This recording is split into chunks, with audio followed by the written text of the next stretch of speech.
दीपक जोशी ले लो, आके बलिया आपका है, ये तमाम बीजेपी में तमाम मुद्दे कसमकस चल रही है। देखिए, जब चुनाव होते हैं तो बहुत सारी चीजें व्यवस्थाएं हिलती हैं, उनमें कुछ परिवर्तन आता है और उसके कारण कभी कभी कोई राजी नाराजी लोगों में दिखाई देती है। हर चुनाव में होता है, लेकिन जैसे जैसे चुनाव नजदीक आते हैं, चुनाव का समय आता है, तब इन सारी बातों में काफी चीजों को संजो करके, समझा करके, आपस में चर्चा करके कोशिश की जाती है।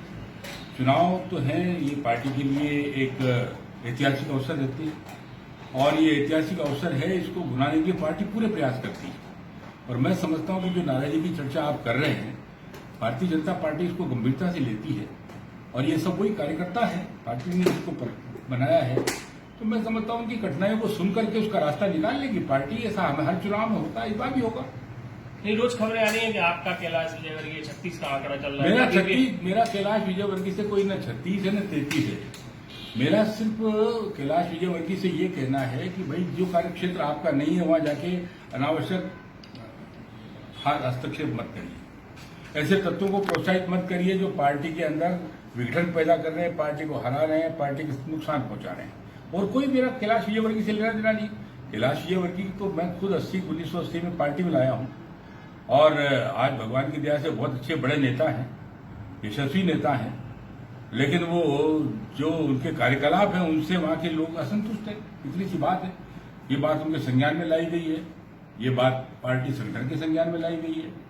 उससे नुकसान पार्टी को ना हो, कम से कम इतने संगठन इसकी चिंता कर ले, ये मैं बार बार कहता हूं। और क्या है, तो वो क्या कर रहे हैं वहां पे जाकर? मैं कुछ नहीं कर रहे। मेरे खिलाफ कैंडिडेट खड़ा कर दिया, उसको आर्थिक रूप से पैसे दे दिए, पार्टी को हरा लो, शेखावत जी को हरा दो, और जिसने हराया उसको परसों जाकर के पार्टी की सदस्यता दिलवा रहे और उसको यहां तक कह रहे कि आप तो कैबिनेट मंत्री बन गए, आपने हरा दिया है शेखावत जी को, बहुत अच्छा किया और आप आ गए हो। पार्टी के अंदर जो लोग पार्टी को खड़ा करके अपने खून पसीने से जिंदा रख रहे हैं, जिनने पार्टी को बरसों जिताने के लिए मेहनत की है, कड़ी मेहनत की है, उनके सामने आप ये संदेश दे रहे हो कि पार्टी से जो खिलाफत करके चुनाव लड़ा है और जिनने पार्टी को हराया है उसको हम कैबिनेट मंत्री का दर्जा दे रहे हैं। तब से ये वहां जो वातावरण खराब हुआ है, वो आगे आने वाले चुनाव में कष्ट तो देगा।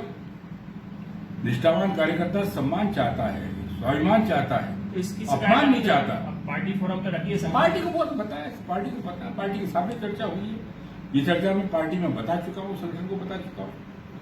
अब ये पता नहीं कैलाश विजयवर्गीय जी के इस कृत्यों के ऊपर पार्टी क्यों चुप है, मुझे आश्चर्य है। लेकिन अभी समय रहते इस पर एक्शन लेना चाहिए और नहीं तो इसके परिणाम जो है पार्टी को खराब दिखेंगे। हमें भी दुख होगा इस बात का। पार्टी का अगर नुकसान होता है तो कोई बहुत निष्ठावान कार्यकर्ता खुश होता है, ऐसा नहीं। आप क्या चाहेंगे? मैं चाहता हूं पार्टी वहां शासक जिंदा रहे, पार्टी जीते। पार्टी की सरकार बड़ी मुश्किल से बनी है ना, कांग्रेस के इतने लोगों ने त्याग किया है तो सरकार बनी है। अब इस सरकार को खोने में जो लगे हैं उन तत्वों को रोकना चाहिए। 5 सीटों का तो उनको बताया, प्रभारी बनाया है तो वो जाएंगे। मैंने प्रभारी को बता दिया है, प्रभारी की उपस्थिति में सब कुछ हुआ है। नहीं, 5 सीटों का कैलाश विजयवर्गीय 5 सीटें क्यों? 19, यहाँ तो 39 सीटें हैं। 5 सीटों का प्रभारी किन ने बनाया उनको? तो अगर 5 सीटों का उनको प्रभारी बनाया तो बाकी सीटों का प्रभारी कौन है? बाकी सीटों पर क्या होगा? ये प्रभारी जो बनाए गए हैं, इन्हीं 5 सीटों को क्यों बनाए गए? ये ज्योतिरादित्य सिंधिया की जो 5 सीटें हैं, इन्हीं का प्रभार उनको क्यों मिला है? क्योंकि एपीसीए में ज्योतिरादित्य सिंधिया, कैलाश विजयवर्गीय आमने सामने है। हाटपिपलिया उन्होंने ले ली, बदनावर उन्होंने ले ली, जिसके वो प्रभारी है। तुलसी सिलावट इंदौर उन्होंने ले ली, यही इसी का प्रभार लिया ना उनने, उनने ले लिया, पार्टी ने तो नहीं दिया। तो उन 5 सीटों का प्रभार उन्होंने लिया है जहां पे ज्योतिरादित्य सिंधिया के कैंडिडेट हैं। बदनावर में है, यहां है, हाटपिपलिया में है।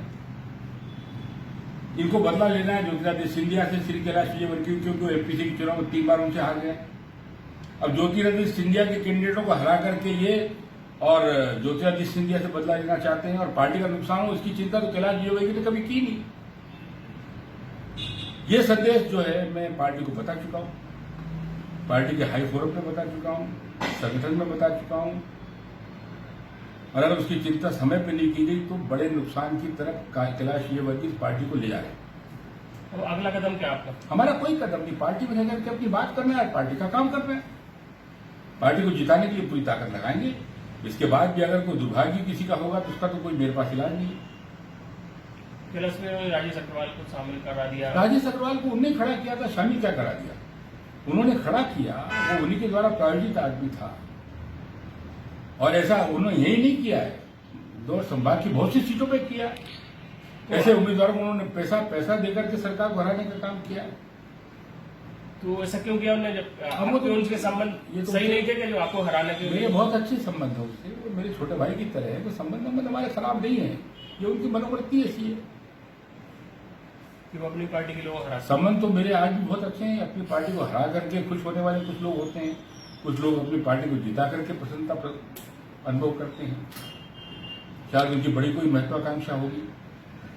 शिवराज सिंह को हटा करके वो खुद एक बार मुख्यमंत्री बनना चाहते थे, ऐसा भी लोग मुझे बताते थे। नहीं बन पाए तो उन्होंने ये रास्ता अख्तियार किया।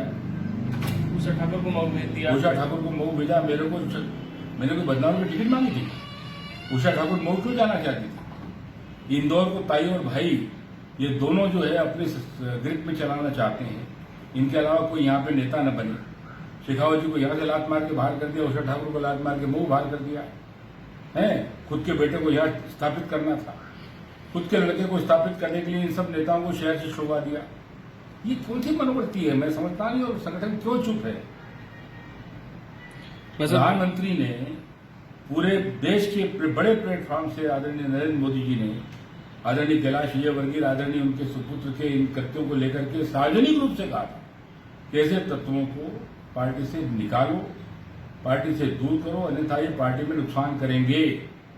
उसके बाद भी अगर कोई संज्ञान नहीं लेता तो इसमें किसका कसूर?